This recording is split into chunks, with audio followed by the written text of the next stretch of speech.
What's up, Alex Simmons, man? What's up? How are you, bro? How are you? Are you cool? I'm very cool, man. I'm not sure. Chris, is How that are you? you? Nah, not really, man. I tell you what happened. I, I'll tell you what happened. Well, Okay. yeah, what Okay. did that? Because something happened. What Listen, happened? man. Listen. I'm listening. So, like last week, right? Weekend was Memorial Day, right? And Yep. in a lot of places, man, Memorial Day is like, beginning of summer, right? Yeah, that's Kind true. of. That's true. Yeah, So yeah. beginning Okay. of summer. So around my house or my wife's house, who's you know what I'm talking about. The places here, right, man? In the summer, we watch our favorite summer movies, man. Wow. Okay. And just before me and my wife, we caught Dazed and Confused. Dazed and Confused. Yeah, The directed by movie. Linklater. Yeah, you know what? Yeah. You know what? Okay. If you were a certain age at a certain time in a certain place, this movie resonates. And I was that age at that time in that Uh-huh. place, bro. Yeah. Okay. Wait. Dazed and So Confused. That was with Matthew McConaughey. Was that? Matthew, you know what? It started so many careers, man. Right. And that's the guy I'm imitating, This Slater, dude right man. here. Slater, yeah. Slater with the His hat and the entire long hair. role in the movie was to be the highest guy in the movie. He's so old. I remember you, man. We had geography together. Yeah. Check you later, man. That was him, huh? Yeah. That And was him. Jovovich started there. Parker Posey was early in her career. Ben Affleck, very, very. I think he had done a Burger King commercial before that. And there's so many people. And there's my guy. Yep. And I was in eighth grade. About 4 or 5 people in the movie are playing eighth graders in 1976. Oh, geez. And the upperclassmen, like, see, the upperclassmen's like that guy they're gonna take the paddle to the eighth grader's ass as like they're new freshmen, so they get I don't know. So wait a minute. There was Ben Affleck was in this. Right. Matthew McConaughey was in this. Uh-huh. The guy who plays Slater was went on to Adventure. play a lead character in the first season or two of CSI Miami. Right. Wow. Yeah. And there's Parker Posey, Jovovich, who wound up being That's McConaughey right there. We got a quick flash. Yeah. That redhead is Ribisi, Giovanni Ribisi's sister. She did a bunch of stuff. Anyway, so this is like the stoner version of American Graffiti, huh? Yeah, very much so. And the kids who are like getting chased by Ben Affleck and stuff, they're in eighth grade in 1976. I was in eighth grade in 1976. Wow. The soundtrack, this is wall to wall 70s rock hits. Exactly what I grew up on. And it's just fun. I mean, they eventually have a beer blast out in the woods somewhere. My junior year, we had a beer blast. I don't know, some kind of field somewhere. So yes. You sure you want to admit this now? Statutes of limitation is out, baby. Yeah, that's so you're saying that everybody in terms of writer, producer, directors, actors nailed it? Absolutely nailed it. And that's why it's a perfect movie for summer dreaming. Come summer, you want to sit back, relax, and go to those go-to movies. Yes. The movie where it doesn't really matter how many times you've seen it, you're gonna have a great time with it. And for me and for Tina, glorious, excuse me. Yeah. Whoa. It must have been the weed, man.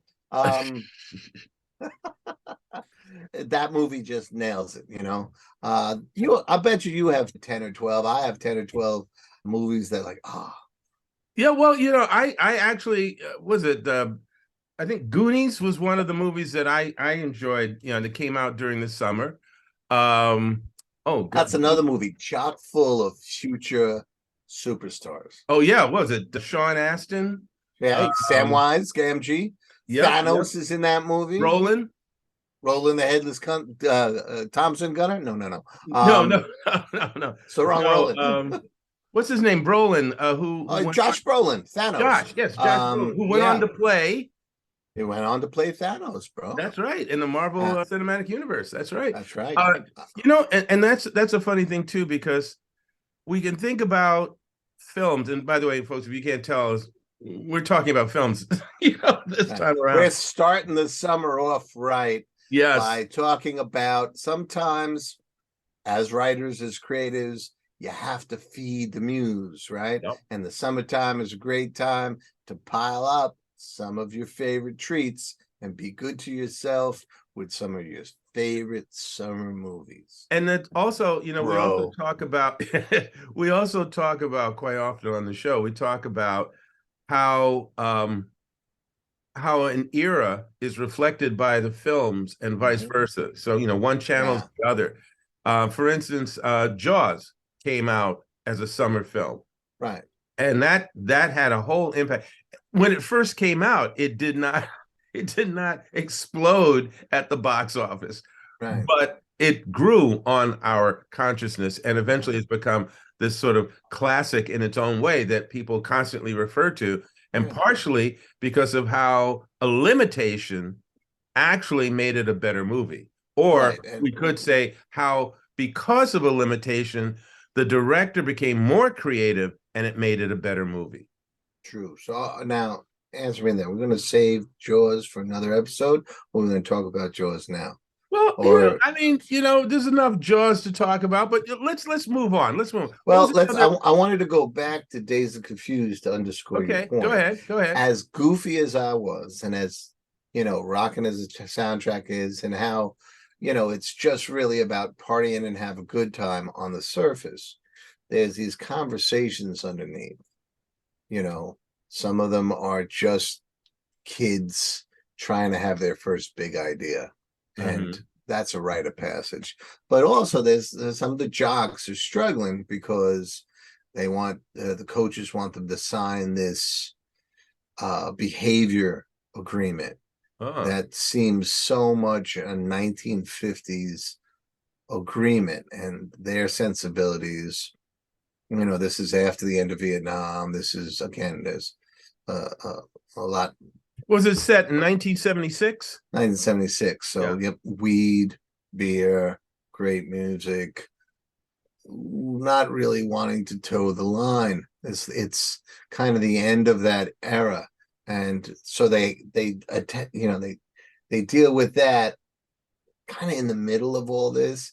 That idea of the bullies being assholes and getting their come up and the kids trying to find their way, and there's a great ability Linkletter has to throw some ideas out there between the joints, dude, and the weed jokes, dude.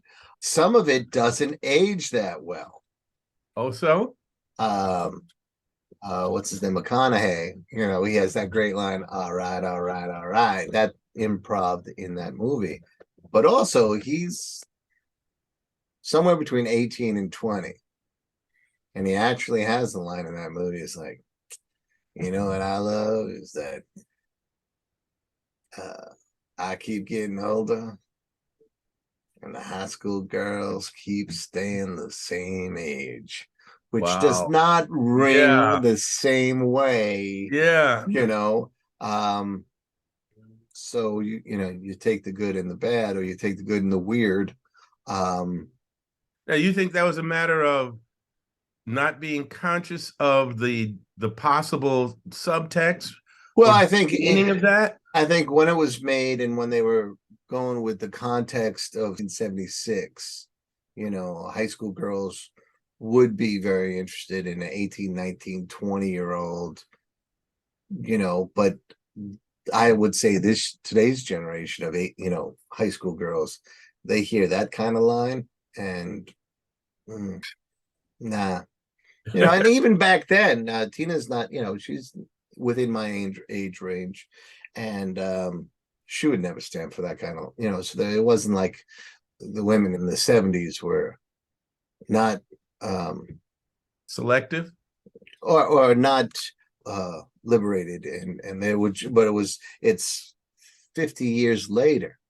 I would hope we were further down the road, and I'm glad that they are, but yeah, it's interesting to see that going on.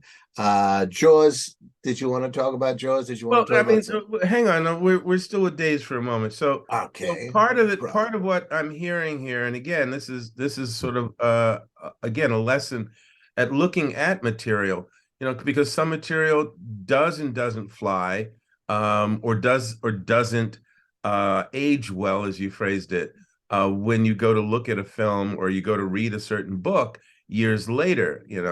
So yeah.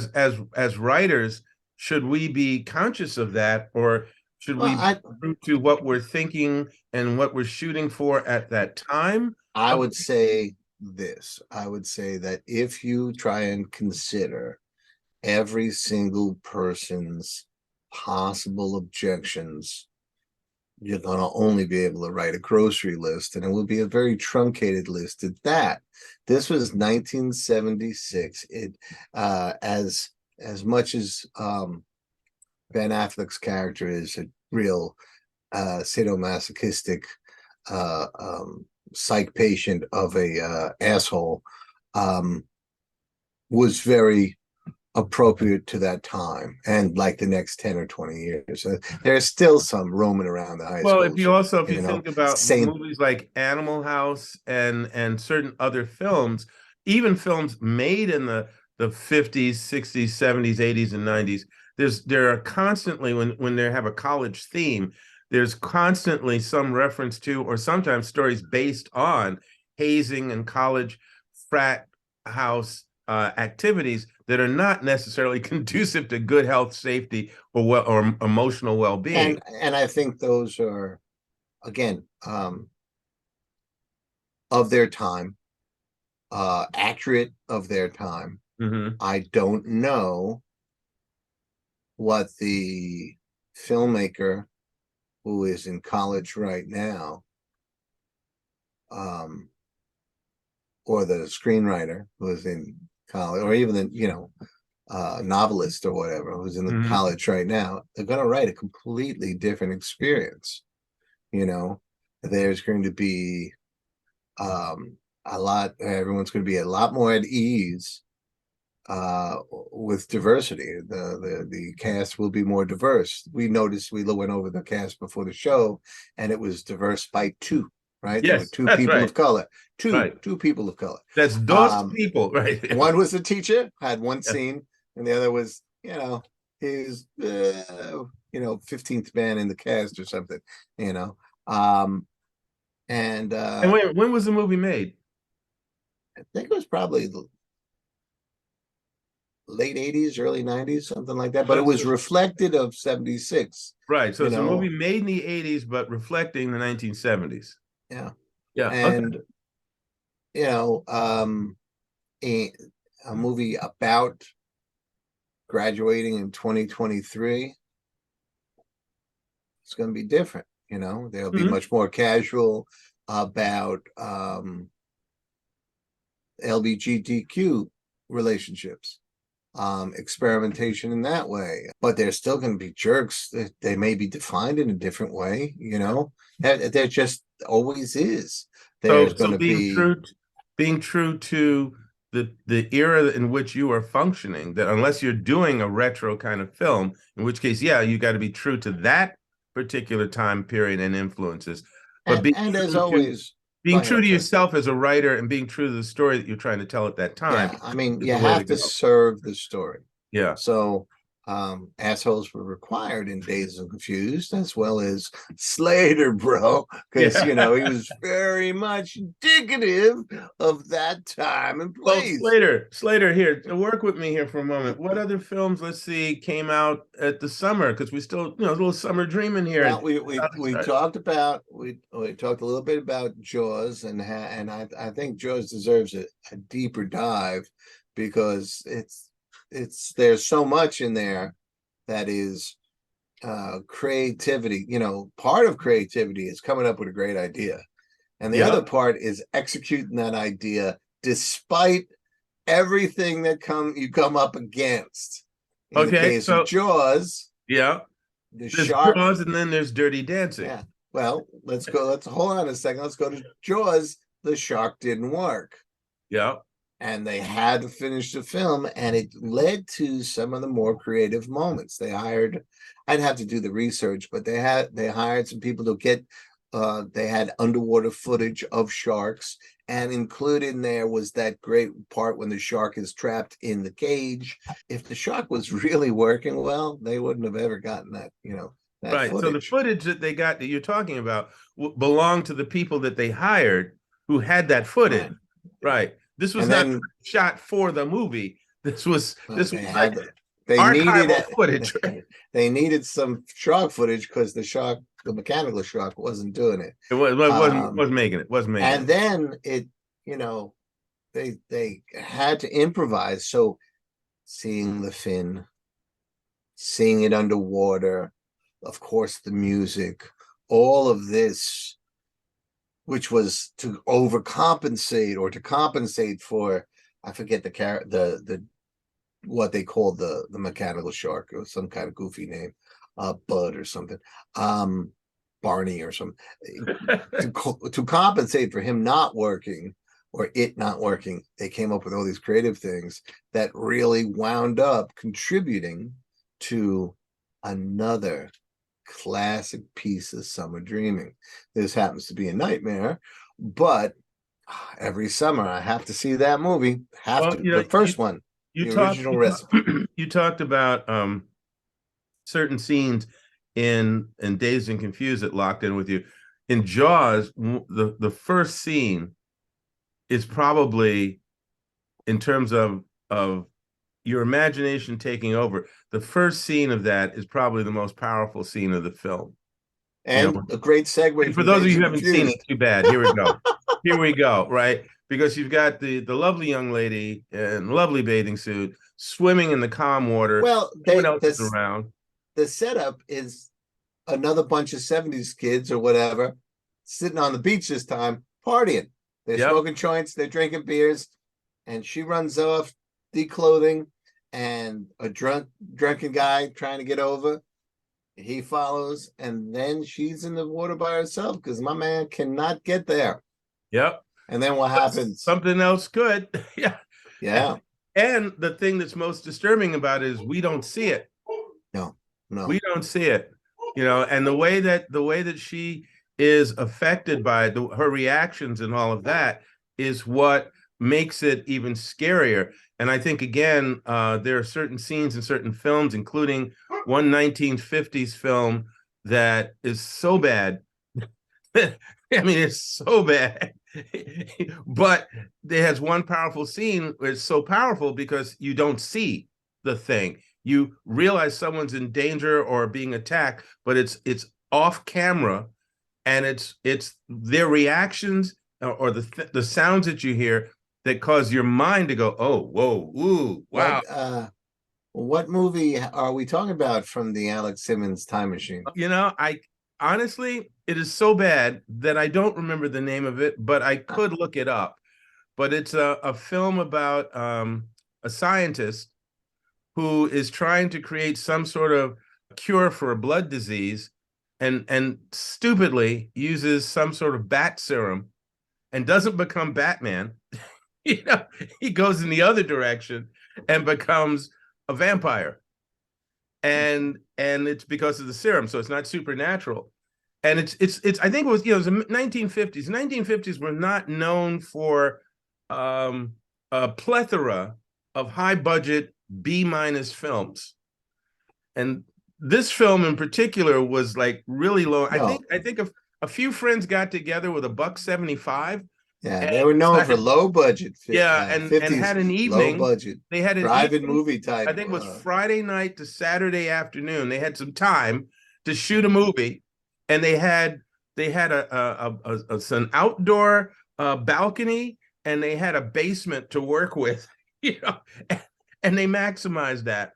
But there's a scene where the scientist is already turned into the vampire. We don't really get to see him too much in this moment in the film, but his assistant, foolishly enough, is alone in the basement working on the experiment, an experiment. And again, high budget here. We've got an overhanging lamp that's casting a pool of light onto a small workbench. So the rest of the room is in darkness, and the assistant is leaning into the light, sitting on a stool. And we know the creature, the scientist, the vampire is coming through the darkness. Right. And suddenly the guy is grabbed from behind and pulled out of the light. And it's his pleading. It's the scuffle sounds, and then suddenly the pleading, the actors voicing, begging for help that creeps you out. And you never see anything, just that.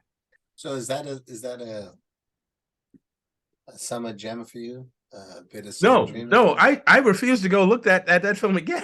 But I'm saying that scene has stayed with me for years, because it's very much indicative of, like we were talking about with Jaws, of having very little to work with.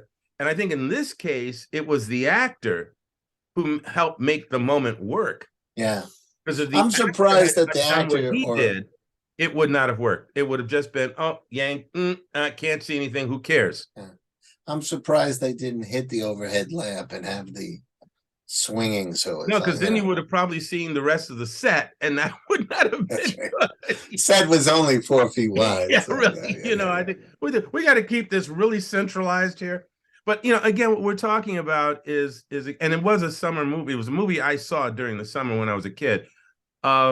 We're talking about the kinds of films that people tend to either deliver to the populace, the audience, or that the audience goes for, or in your case, goes back to summer after summer, right? Wow. So we mentioned Dazed and Confused. We mentioned Jaws. Dazed and Confused, and remember, today's menu of films do not have to be classics. No, this is true.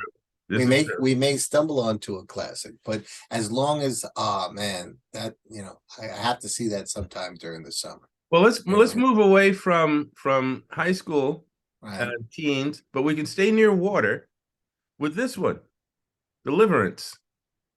Oh, bro. Man, they didn't have as much fun in their party. They didn't, man. That was a bit of a bummer. There's some locals just harsh in their mellow. Really, bro. That's what I'm saying. Deliverance. I tell you what. Based on the novel by James Dickey. A James Dickey, a great novel by James Dickey and all that stuff. But when I saw it, and again, we're still in the Alex Simmons time machine. So anyone who's under 100 is like, what the hell? Go ahead, YouTube it. Find out a little bit. Too, just watch the trailer. The thing that we remember from that, the shocker, the big, huge thing, is these guys are doing whitewater rafting. Yeah, it's a bunch of ordinary guys decide to go on a weekend trip to be men, sort of, and a couple of them are like very much average white collar guys, never been in the woods kind of stuff. And one guy, Burt Reynolds.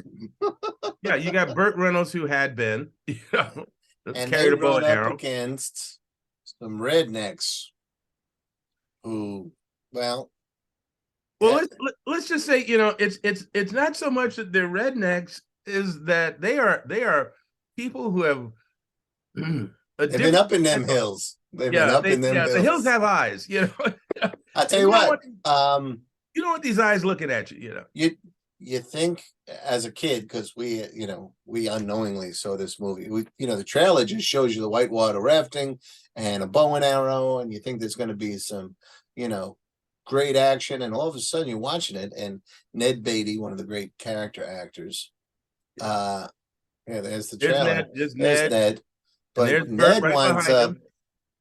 Ned winds up getting raped. Yeah, by some mountain men, and what was that's it? It's Ned Beatty, it's Burt Reynolds, it's John Voight. John Voight is the other one, and I John forget Voight the fourth one. in the rafter there. Yeah. They get caught. Ned Beatty and John Voight get caught by some hillbilly gentlemen who are just they not picky. They're not picky. No, they're not. And there's a line where in another movie where they're talking about this movie, and the guy says, I can understand how the guy might, want to play for the other side, but wouldn't you have waited for Burt Reynolds to come down the river? Or John Voight, but Ned, God bless Ned. They not only did they rape him, but they humiliated him as well. They said he had pretty lips, and they made him squeal like a pig. Yep. And then rolled him, got him naked and rolled him in the mud, made him squeal like a pig while, just off camera, you kind of know what's happening. Yeah. And I was not really aware of that being the kind of material you could have in a movie. When you saw it? When I saw it, I was... How old are you? It had whatever year that movie came out. I think that was in the 70s. Yep. I can tell you. 19. Oh, come on now. Be nice. 72. 72. So I probably didn't see it at age 10. I was 10 in 72. I wasn't. But no, you were not. But I probably saw it shown somewhere still in the 70s, somewhere, and I remember the visceral shock of that scene, which is, that was the point, that they were not prepared for what happened. And then the fallout of that was the rest of the movie. Yeah. And Ned Beatty was fantastic. And the rest, they each had a different reaction to it. One being, Burt Reynolds was the Uberman revenge guy. But Ned fell apart, I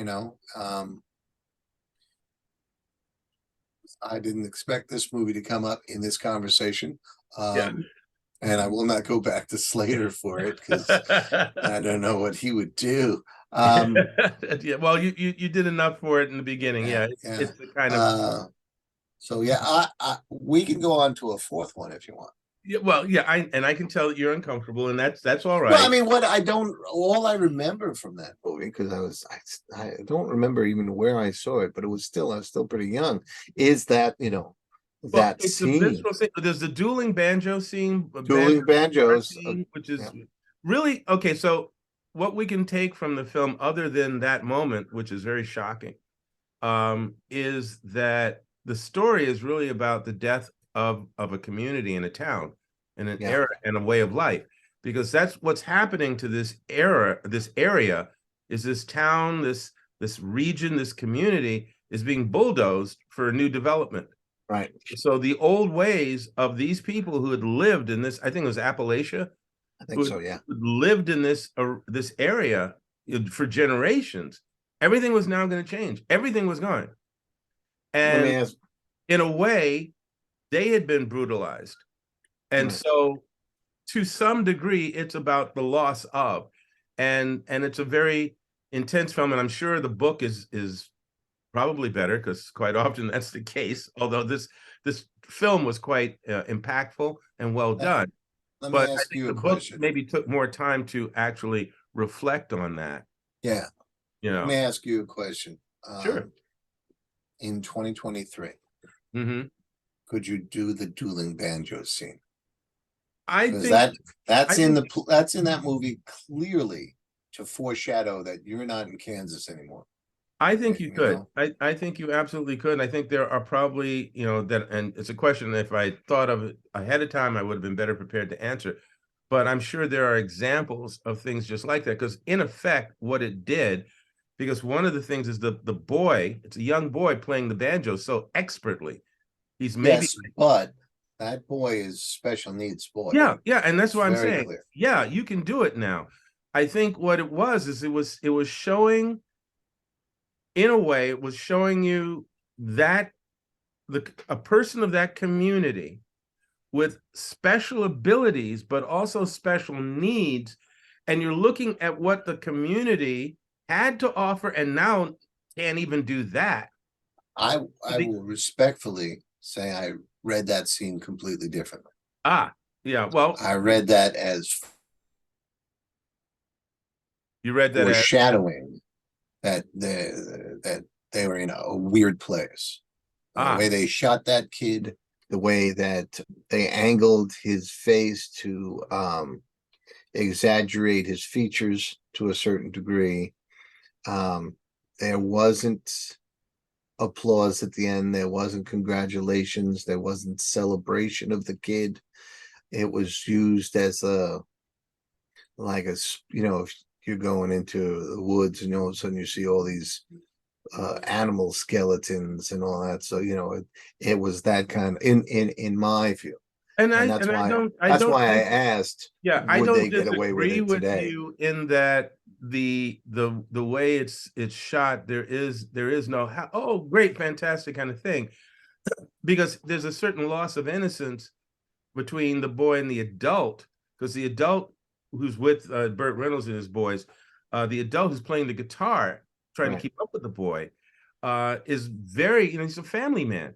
right. He's looking at this boy and thinking about his own kids, and what happens to him in the film is another tragedy. But the reality to me is that there's vulnerability here, and there's this lifestyle that this what this child has to offer is all this child has to offer, Right.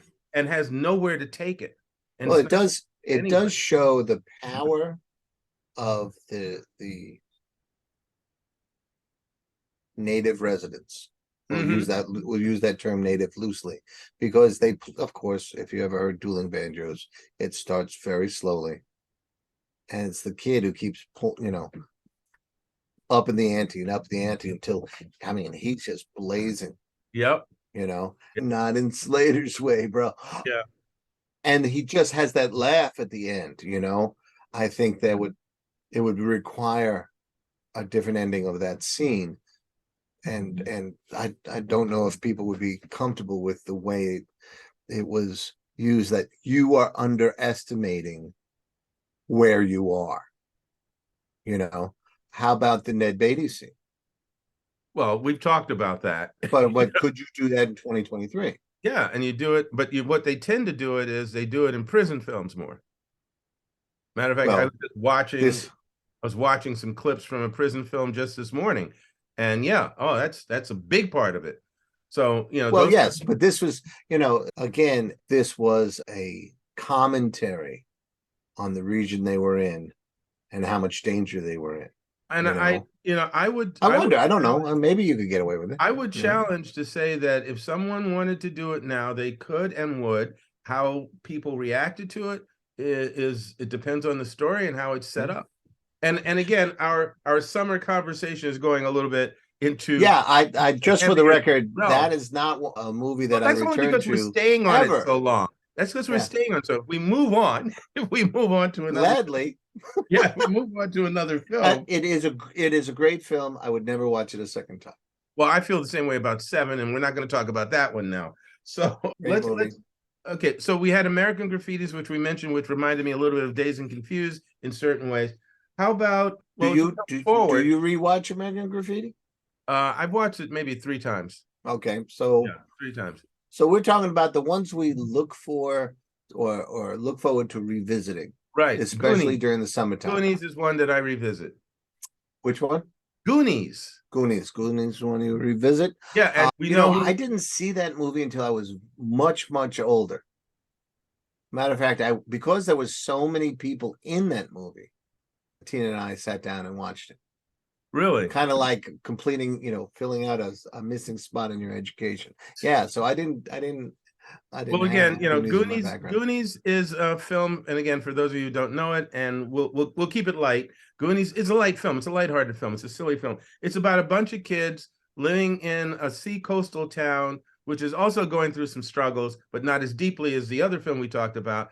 And they go on a treasure hunt for pirate treasure in a cave underneath the town, and all kinds of bizarre and strange and fantastic things happen. And there's crooks following them, and there's all kinds of stuff. And it's a great fun. It's almost like Indiana Jones, but for kids. Right, definitely. It's that kind of feel to it. It's got boys and girls. They're going through this stuff. There's all these different personalities are coming from it. And in terms of the actors, there's an older brother in the scene in the group, and that's played by Josh Brolin, a young Josh Brolin, pre-Young Riders, isn't it? If I remember right. Right. Sean Astin is in it, and people are going, right. So Josh Brolin goes on to be Thanos. Right. Sean Astin goes on to be Samwise Gamgee. Right. In the Lord of the Rings movies, the original Lord of the trilogy. Rings, right? Now, Sean's done a bunch of other things. So some of you will know Sean. Rudy. In Stranger Things. Oh yeah, that's right. Yes, Nicely done, sir. Yes, Nicely done. Yes. Oh, so some folks will know him from Gryffindor.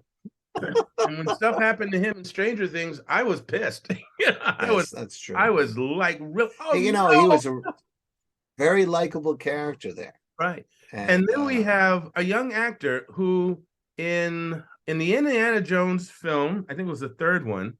Second one. Yeah, in the second one, Indiana, he played Short Run. Right.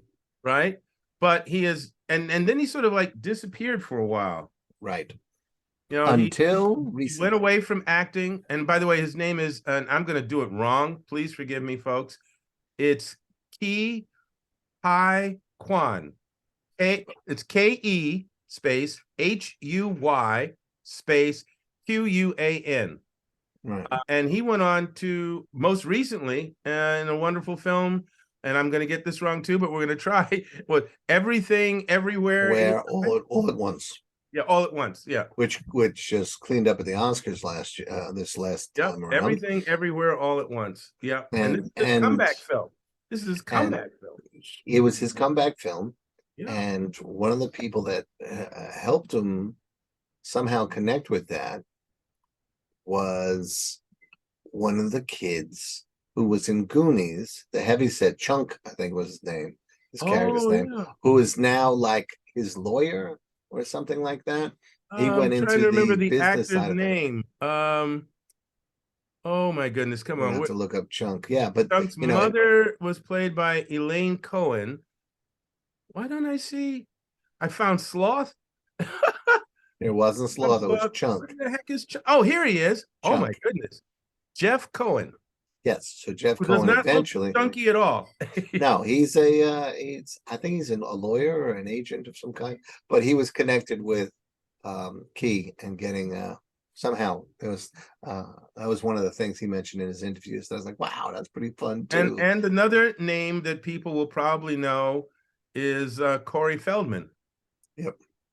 So Corey, he was one of the kids in that. And Carrie Green, which I didn't follow her career, so I'm not quite sure about that. Joe Palatoliano, who has done a number of films. Oh God, one I was watching the other day. But he was in The Sopranos. He was in Midnight Run. He was the bail bondsman. He was in The Fugitive with Harrison Ford and we're really hitting the Wayback Machine for everybody. Yeah, we are. But again, that's okay. That's okay. This is the beauty of it. But again, so Goonies was a fun film because it was pure. When I say fantasy, I don't mean elves and things like that. It's a fantastic fictional, fantastic fantasy type of adventure story for kids, with kids coming out on top, against all odds, of figuring out how to hang together, work together, what their relationships are with each other, and overcoming, not only quote unquote evil in terms of our bad guys, but also, in its subtle way, Sloth, which was this huge person, kind of a cuttable Cuddly? Yeah, kind of a cuddly Cyclops. Well, yeah, he had his face was deformed, Right. was bloated on one side, and lived underneath the town. I won't go Right. into the whole story, but Again, the uh, kids, the clearly a kids special encounter, needs person. yeah, the kids encounter him initially as a threat, but soon one of them sees him as basically a potential friend, Right. and they connect. And at the Right. end of the film, there's a nice moment, with them. So, there's a lot of little elements going on in this film Mhm. that were fun and exciting. And yes, I do get a kick out of it occasionally going back there. It's like the Little Rascals meet Indiana Jones. Yeah. Yeah. Yeah. So I was thinking while we were in the Wayback Machine, I was thinking, well, what would young people, young 20s somethings and younger, what would they kind of jump on for the summer? And I think for a lot of them, I think probably rewatching Stranger Things or binging something like that, or Mhm. Marvel movies or some of the Marvel Mhm. shows and stuff. But this week, and we were just talking before the show, that you and I both have different plans to see this movie on Tuesday. Yep. There is a new movie coming out that I think is going to capture a lot of people's like, oh, that was a great summer movie. And that's Spider-Man Across the Universe. Yep. The first film, yes, it's animated, but it's filmed to me. And it was it, I've even heard it described as the perfect superhero movie, but it was just a superb movie, and I can't wait to see it. I think it's going to be another edition of those. Oh, look, let's check this out tonight. Let's see this movie. Well, I'm definitely looking forward to seeing it. It's the first one was great. It had heart, it had a message, it had adventure and excitement. It was It visually had Miles. stimulating. Excuse me? It had Miles Morales. Yep, yep. I mean, it Yeah. was diverse. It had so many wonderful, delicious things that were great about it. And so I'm definitely looking forward to seeing this film. And I think that, it's funny because sometimes people say, well, where people are right now, and this is really one of the reasons that I wanted to do this segment. So where people are right now, we're in a different place, different headspace. We're not susceptible to this. We're not interested in that. This downer here, downer there. I think, as people, we're always looking for entertainment. We're Mhm. always looking to feel like we belong somewhere, or we want to escape from somewhere, or we feel the need for some excitement, something positive. We want to see things that are going to make us smile or feel better about Mhm. things. And I think that, there's always room for movies like that. And I think that this is one of those movies which, even it's got bad guys and stuff in it, but it doesn't have that negative, oppressive pall that Right. seems to hang over so many other films. True. I think that's one of the reasons the first one did as well as it did too. There was definitely was a message in there. There were dramatic moments, if you will, Right. but there was always this energy and this fact that, yes, we're going to keep moving forward. We're going to somehow get through this. We're going to somehow come together and win. And I think that's, I'm hoping that the second film has the same feeling. How are we doing on time? We got about 5 more minutes. Cool. Can I make a kind of a left turn? Sure. One of the things I'm Jumping to doing, jump to there you go. camp. Let's do this first. Yeah. Okay. There it is. Spider Guy, Yep. Yep. Spider Gwen, Miles Morales, Spider Gwen, Spider Man 2099, all sorts of different Spideys. Yep. Yep. You got it. But anyway, you That's wanted cool. to, yeah, I I just wanted saw, to make a sharp left. yeah, One of the things I decided to do for this summer was read a bunch of great movies. read a bunch of great movies. Read a bunch of Okay. great movies. Okay. So every once in a while, when the brain has been going all day and I just want to kind of relax, I'll kind of YouTube it and just tap in different things and see what shows up. Right. So this led me to Aaron Sorkin, Yeah. Oh, yeah. right? Of Great West writer. Wing fame, right? But Few Good Men, The Trial of the Chicago 7, on and on, right? Not to mention Newsroom. Newsroom, yeah. Great stuff. One of the great monologues there. He was talking, and I love watching writers in interview settings or teachable moment settings. And he was talking about the two things you need in every scene. Just two. The two things you need in every scene is intention and obstacle. Intention and obstacle, right? And in talking about his process and all that sort of stuff, and his passionate allegiance to intention and opposition or obstacle, he talked about William Goldman. Butch Cassidy and the Sundance Kid, The Princess Bride, on and on, and All the President's Men. And I said, you know what? Watching the films is one thing. I wonder if they have any of this. And I had still had a couple of gift certificates, so from like my birthday months ago, right? And by the way, happy birthday to Alex Simmons. June 1st, everybody. It's not too late to just swarm Win with happy birthday, because he deserves it. Thank you. So I indulged in searching to see if they had screenplays published. William Goldman has one called 4 Screenplays. Butch Cassidy, Princess Bride, boom, and then another one, 5, right? This is the guy who, if you're a screenwriter or a writer in general, and if you haven't read Adventures in the Screen Trade, fix that. That's by William Goldman. And what I've discovered, because I started with William Goldman, and I got the first volume of West Wing, The Trial of the Chicago 7, and something else by Aaron Sorkin. So I'm going to read both, but I started with William Goldman, and he is witty and insightful in his introductions to each film. He talks about, here's one little throwaway. He talks about how everybody, all film lovers, get it wrong when it comes to reshoots. Especially like the press and everything. They say, oh, this movie's in trouble, it's getting reshoots. He says, nah, that's not a sign that it's in trouble. If they just rush it out on some dead weekend and let it die, that's when the film is in trouble. If they're still spending money on it, that means they believe in the film. They think they have a hit on their hands, and they're making some minor adjustments to just bring it all the way to the end. And that kind of stuff is fascinating. So you get all those insights, and then you get to read the actual scripts. And there's 2 things I've already learned, and again, this is my offering to those who are listening. Grab some great scripts.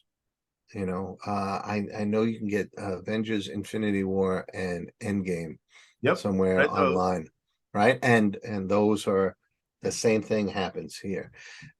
Every line, it's not direction heavy. There's not big boom, boom, boom, but it's dialogue, and you can hear intention and opposition, or intention and obstacle. Yes. But one of the things I'm noticing is, besides the forward movement, the amazing energy of the forward movement, the dialogue is short and punchy. And I immediately took that and started looking at my short stories, my prose short stories. Is there a way to make each line a little shorter, a little punchier?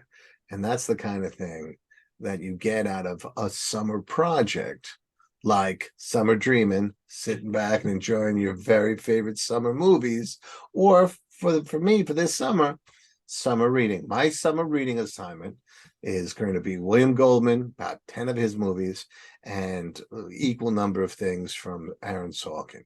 And read The Social Network too. Yeah, I haven't got my hands on that yet, and that's not my favorite movie, but I want to read it.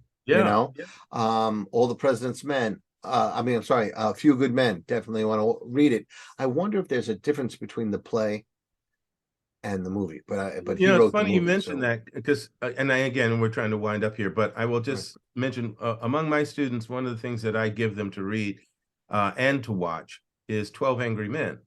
And this is going back in my Wayback Machine, folks. I'm talking about the 1957 version, the film feature as opposed to the 1997 made-for-TV movie. Yeah. But I've got the screenplay for the 57 film, and reading that and then watching the film is very intriguing, because there's ways that the screenwriter has envisioned certain scenes, right, and set up for certain scenes, which is not the way they were shot. right. But dialogue-wise, a lot of that is almost on the money. Yep. And I think that where things were changed might have been, and I wasn't there, because in 57 I was not there. I was here in the world, but I was not there. Some of it might have been things that were developed by the actors and the director as they were working on the piece. And then the last thing I'll say is there's definitely subtle differences between the film version and the play. Yeah. Right.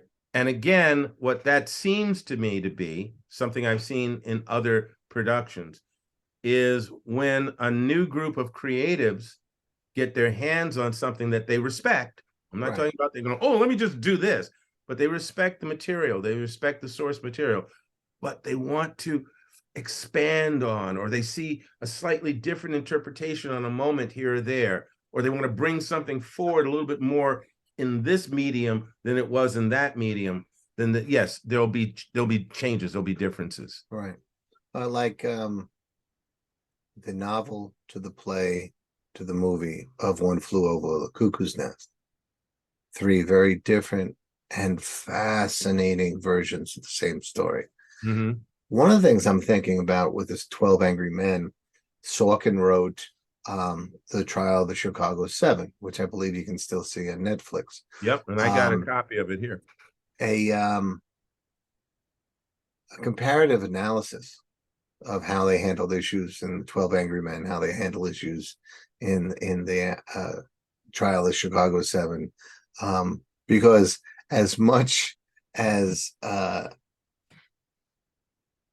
they're both very different projects, there are a couple of themes that run through both. Mm-hmm. And fascinating. Yeah. You know, one more additive. There is a movie called 12, which I am not sure how one pronounces it in its native language, which is Russian, but it is a Russian adaptation, present day, of 12 Angry Men. Fascinating. Yes. In Russia. Yes. It's set in Russia? It's set in Russia. It's got issues that are indigenous to that region, and it's fascinating. Fascinating. So our point here today, well, first we wanted to have some fun. Yes, and then we wanted to encourage you to go and find your summer dreaming. Yep. And, you know, replenish your muse, you know, feed the muse, keep the fuel of enjoying these things and maybe looking at them another time. And what did you see? How did this work? What, you know, what stands up to time? What has kind of rung different because of the times you're in? How does the dialogue work, or the pacing work, or the shots work for you? And how can that help your storytelling? And then sometimes approach a medium from a different angle. You know, listen to a movie, you know, what special effects do they put in there? What's the, you know, listening to Jaws, for example, you see how important the music is, you know, listening to Dazed and Confused, you see how much music was a part of that era. I don't, you know, it depends on whether you're familiar with the music or not, whether you enjoy it, but it's just wall to wall. And that's true to the culture of that time. I wonder what the equivalent would be today. But reading a movie is a completely different experience that you can learn a lot from. And all of it is tied into something that we're going to be repeating and revisiting from different angles all summer. Summer dreaming. Right. There you go. It's another way to tell your damn story, folks. And on that note, folks, we will say fond farewell for now. And dudes, we'll check you later, dudes. Take care, Chris. Bye-bye, everybody. Later.